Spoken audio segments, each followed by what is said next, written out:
અને વિપુજી શું ગાતો હતો? વાહનું લાગે વિપુજીનું નામ. એકબીજા દોસ્તારોનું ગીત ગાતા હતા. એટલા ખુશ હતા બે. પછી એકવાર મેળો ભરાણો એટલે હાથીભાઈએ શું કર્યું? વદ્રાભાઈને મેળામાં ફરવા લઈ ગયો. જો હા, તો વાંદરો તો ખુશ થઈ ગયો. વાંદરો ખુશ થઈને શું કરે? શું કરે? કૂદકો મારે. ઓયથી ઓય કૂદકો મારે.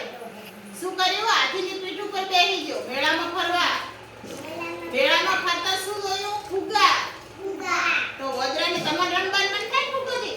તો વદ્ર શું કે? હાથીભાઈ મને ફુગ્ગો લઈ આલો. મેળામાંથી લીધો ફુગ્ગો. કૂદા કરતા ફુગ્ગો શું થઈ ગયું? ફૂટી ગયો. ફૂટી જાય એટલે કેવો અવાજ આવે?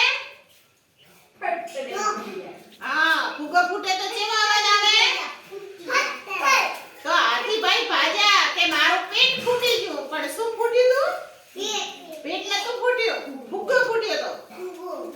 તો હાથીભાઈ તો ત્યાંથી ભાગ્યા. મારું પેટ ફૂટ્યું.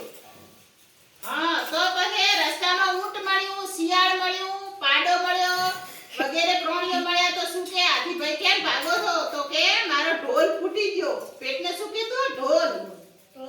તો એવામાં અરે મારો ઢોલ ફૂટ્યો. તો બધા શું કરવા માંડ્યા? હસવા લાગ્યા કે હાથીભાઈ થોડા તંબો તો ખરા. હાથીભાઈને ઉભા રાખી શું કીધું કે આ તમારું પેટને તો કશું થયું નથી. તો પછી ખબર પડી હાથીભાઈને કે શું ફૂટી ગયું હતું? ફુગ્ગો. હા, ફુગ્ગો ફૂટ્યો તો પણ હાથીની બુદ્ધિ ઓછી હતી.